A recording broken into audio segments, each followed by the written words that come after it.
কড়াই বসিয়ে দেবো। কড়াইতে 1 কাপ সুজি নিয়ে নেবো, ভালো করে ভেজে নেবো। হালকা আগুনে হালকা হালকা করে লাড়তে হবে। দিয়ে নারকেল কুড়া দিয়ে দেবো। নারকেল কুড়াটাকেও সুজির সঙ্গে ভালো করে ভেজে নেবো। চিনি 1 কাপ দিয়ে দেবো। চিনিটাকেও ভেজে নেবো।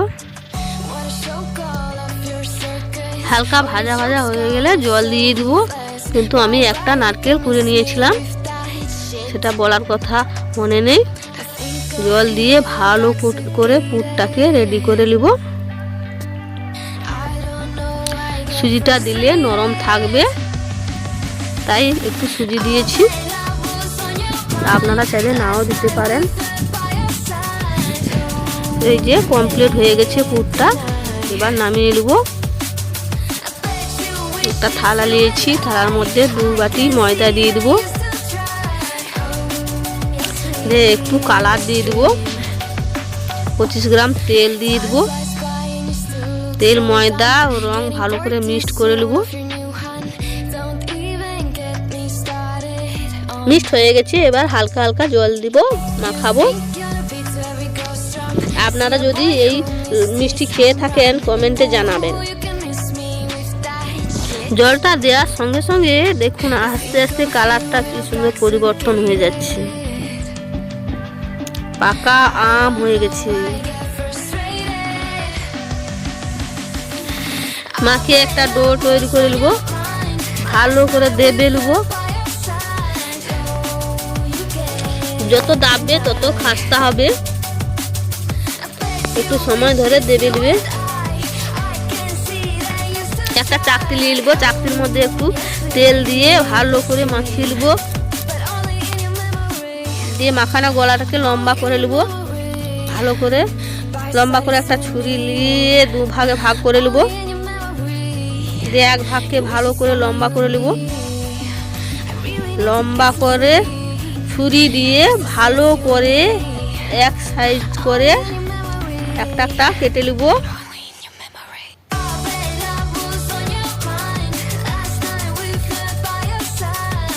ছুরি হলে 1 সাইজ হবে, হাতে হলে তো আর 1 সাইজ হবে না। এইভাবে মুচিগুলো করে নিতে হবে। কাটা আমার কমপ্লিট হয়ে গেছে। একটা একটা নিয়ে গোল গোল করে পাতলা পাতলা করে বেলে নেব। বেলার সময় ময়দা দিয়ে বেলতে হবে, বেলাটা ভালো হবে। একদম পাতলা পাতলা করে বেলে নিতে হবে। খুব সুন্দর করে লম্বা লম্বি গোল করলে হবে না। এই যে আমার বেলা হয়ে গেছে। এবার রুটির মধ্যে একটু পুরগুলো লম্বা লম্বি করে দিয়ে দেবো। দিয়ে ভালো করে ভাঁজ করে দেবো 1 সাইড। একটা বাটিতে জল দিয়েছি, জল দিয়ে লাগিয়ে দেবো 4 ধার সমান করে। দিয়ে এর উপরে আবার চাপিয়ে দেবো। এদিকটা বাকি আছে, এই যে চাপিয়ে দিচ্ছি। 1 সাইডে একটু জলের হাত দিয়ে দেবো। দিয়ে গোল করে সুন্দর করে চিটিয়ে নেব, অন্য কোথাও যেন জল নাই লাগে। কমপ্লিট হয়ে গেছে। দেখুন কি সুন্দর। কাঁচা অবস্থায় এইভাবে সব লবণগুলোকে তৈরি করে নিতে হবে। দেখুন সব জায়গায় এই মিষ্টিটা সবসময় পাওয়া যায় না, তাই বাড়িতে যখন খুশি বানানো যায়। কড়াই বসিয়ে দিচ্ছি। কড়াইয়ের মধ্যে 1 বাটি চিনি দিয়ে দেবো। 1/2 বাটি জল দিয়ে দেবো। লাড়তে থাকবো আস্তে আস্তে করে মিডিয়াম আঁচে। এই রসটা মোটা হবে, পাতলা করলে হবে না।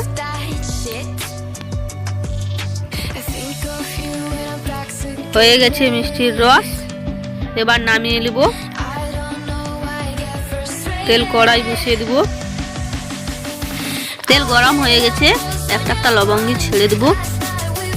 খুবই হালকা আঁচ থাকবে।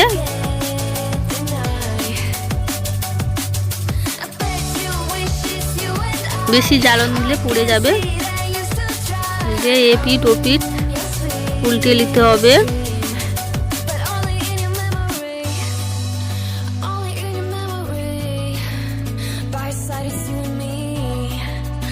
Only in your memory. You wish you told me you and me. হয়ে গেছে, এবার নামিয়ে নেব। সবগুলোকে এইভাবে ছেঁকে একটা পালির মধ্যে রেখে দেব। দিয়ে রস কড়াটাকে আবার একটু গরম করে নেব। তার মধ্যে একটু কালার দিয়ে দেব, দিয়ে ভালো করে ঘেঁটে নেব। এই যে কি সুন্দর কালার চলে আসছে রসটা। একটু ফুটিয়ে নিতে হবে। ফুটে গেলে লবঙ্গগুলা দিয়ে দিব। এই মিষ্টিতে এই কালার দিলে একটু ভালো লাগবে, দেখাবেও ভালো। দিয়ে ভালো করে লবঙ্গগুলোকে উল্টে পাল্টে নিতে হবে। রসটা কম হয়ে গেছে, দিয়ে উল্টে পাল্টে করে একটা চামচে করে সবগুলো লবঙ্গিতে একটু একটু করে রস দিয়ে দিতে হবে গরম অবস্থায়।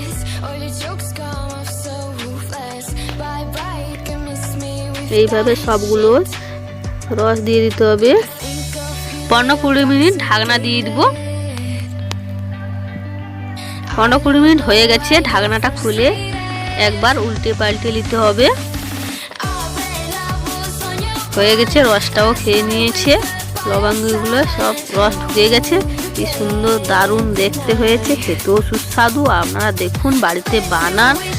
ভালো লাগলে লাইক, শেয়ার, সাবস্ক্রাইব করুন এবং কারা কারা খেয়েছেন এই মিষ্টি কমেন্টে জানাবেন।